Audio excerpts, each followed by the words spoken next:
జూబ్లీహిల్స్ నియోజకవర్గం రాయమాత్ నగర్ డివిజన్లో ప్రచారంలో పాల్గొన్నారు మంత్రి పొంగులేటి శ్రీనివాసరెడ్డి. గల్లీల్లో విస్తృతంగా పాదయాత్ర చేశారు. ప్రజల్ని ఆప్యాయంగా పలకరించి ఓట్లు అభ్యర్థించారు.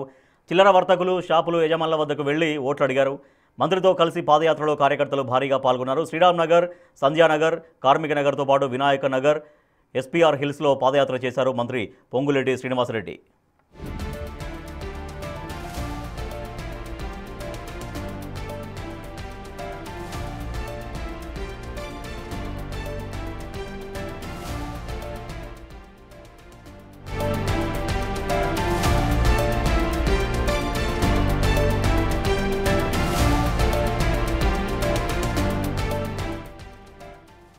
సీఎం సమీక్షకు సంబంధించిన బ్రేకింగ్ న్యూస్ చూస్తున్నాం. కాసేపట్లో జూబ్లీహిల్స్ ఎన్నికపై సీఎం రేవంత్ రెడ్డి సమీక్ష నిర్వహించబోతున్నారు. ఎన్నికల ఇన్ఛార్జీలు, మంత్రులతో సీఎం రేవంత్ భేటీ కానున్నారు. జూబ్లీహిల్స్ ఉప ఎన్నికల్లో అనుసరించాల్సిన వ్యూహంపై చర్చిస్తారు. ఇప్పటికే సీఎం రేవంత్ రెడ్డి 2 రోజుల పాటు ప్రచారం చేశారు జూబ్లీహిల్స్ ఉప ఎన్నికలో. మా ప్రతినిధి వాసు మరింత సమాచారం అందిస్తారు. వాసు, ఇప్పటికే ముఖ్యమంత్రి రేవంత్ రెడ్డి 2 రోజుల పాటు జూబ్లీహిల్స్ ఉప ఎన్నికలో ప్రచారం చేశారు. సో కొద్దిసేపట్లో ఉప ఎన్నికలకు సంబంధించినటువంటి సమావేశం, మంత్రులతో, ఇన్ఛార్జీలతో భేటీ కాబోతున్నారు, సమాలోచన చేయబోతున్నారు. సో ఎటువంటి అంశాలు దీనిపైన చర్చించే అవకాశం ఉంది ఈ సమావేశంలో? రాజేష్, మరికాసేపట్లో జూబ్లీహిల్స్ ముఖ్యమంత్రి నివాసంలో కూడా జూబ్లీహిల్స్ ఉప ఎన్నికలకు సంబంధించి కూడా సీఎం ఇన్ఛార్జి మంత్రులతో కూడా సమీక్ష నిర్వహించబోతున్నారు.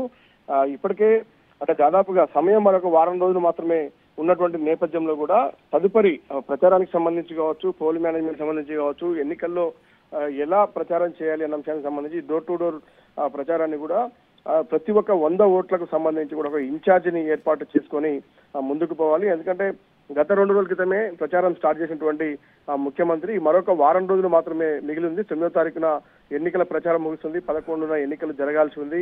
కానీ ఇప్పటికే డివిజన్ వైజ్ గా ఇన్ఛార్జి మంత్రులు నియమించారు.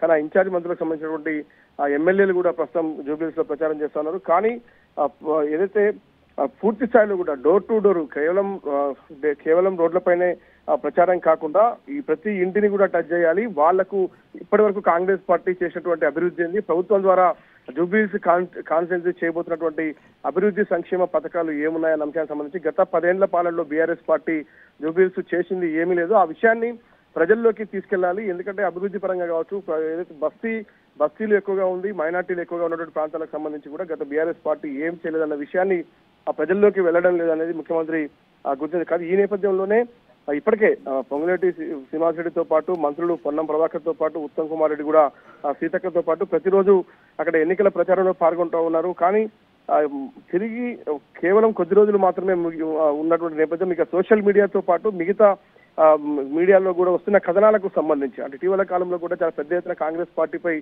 చేస్తున్న తప్పుడు ప్రచారానికి సంబంధించి ఎలా తిప్పికొట్టాలి అన్న అంశానికి సంబంధించి కూడా ముఖ్యమంత్రి దిశానిర్దేశం చేయబోతా ఉన్నారు.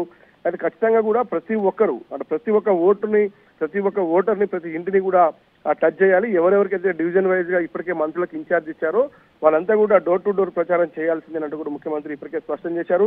అయితే ప్రతి 100 ఓటర్లకు సంబంధించి ఒక ఇన్ఛార్జిని ఏర్పాటు చేసుకుని పోలింగ్ కేంద్రానికి వచ్చి ఓటు వేసేలా కార్యాచరణ రూపొందించాలి అనే అంశానికి సంబంధించి మాత్రం ముఖ్యమంత్రి అయితే మరి కాసేపట్లోనే తన నివాసంలో కీలక భేటీ జరగబోతోంది.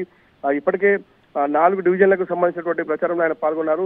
లాస్ట్ చివరి 2 రోజుల్లో కూడా బైక్ ర్యాలీలో కూడా సీఎం పాల్గొనబోతున్నారు. కాబట్టి ఆ ఏర్పాట్లకు సంబంధించి కావచ్చు, మిగతా ఏర్పాట్లకు నవీన్ యాదవ్ గెలుపుకు సంబంధించినటువంటి అంశాన్ని, ఎందుకంటే ఇప్పటికే నవీన్ యాదవ్ కుటుంబం పైన, నవీన్ యాదవ్ ఫ్యామిలీ పైన చేసినటువంటి బీఆర్ఎస్ తప్పుడు ప్రచారం కావచ్చు, సోషల్ మీడియాని అడ్డం పెట్టుకొని చేసినటువంటి తప్పుడు ఈ సంకేతాలు ఏవైతే ఉన్నాయో వాటిని తిప్పికొట్టే విధంగా కాంగ్రెస్ పార్టీ ముందుకెళ్లాలి అన్న అంశంతో పాటు ఇక జూబ్లీహిల్స్ ఎన్నికల్లో కాంగ్రెస్ గెలిస్తే ఏం చేయబోతోంది, ఇప్పటిదాకా కాంగ్రెస్ పార్టీ చేసింది ఏంటి అన్న అంశానికి సంబంధించి కూడా ముఖ్యమంత్రి రేవంత్ రెడ్డి అయితే మరి కాసేపట్లో ఇన్ఛార్జి మంత్రులతో పాటు పలు సీనియర్ కాంగ్రెస్ నేతలతో కూడా భేటీకి అవుతున్నారు. ప్రధానంగా ఈ భేటీకి సంబంధించి జూబ్లీహిల్స్ ఉప ఎన్నికల్లో ఎలా ముందుకెళ్లాలన్న కార్యాచరణ పైన ఈ భేటీ జరగబోతోంది.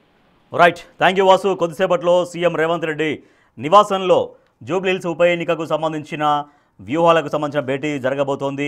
ముఖ్యమంత్రి రేవంత్ రెడ్డి మంత్రుల తర్వాత నియోజకవర్గ ఉప ఎన్నికకు సంబంధించి జూబ్లీహిల్స్ నియోజకవర్గ ఉప ఎన్నికకు సంబంధించిన ఇన్ఛార్జీలతో భేటీ కాబోతున్నారు. ఇప్పటికే సీఎం రేవంత్ రెడ్డి జూబ్లీహిల్స్ ఉప ఎన్నికలో మొత్తం 4 డివిజన్లలో 2 రోజులు ప్రచారంలో పాల్గొన్నారు. చివరి 2 రోజులు కూడా ప్రచారంలో పాల్గొనబోతున్నారు.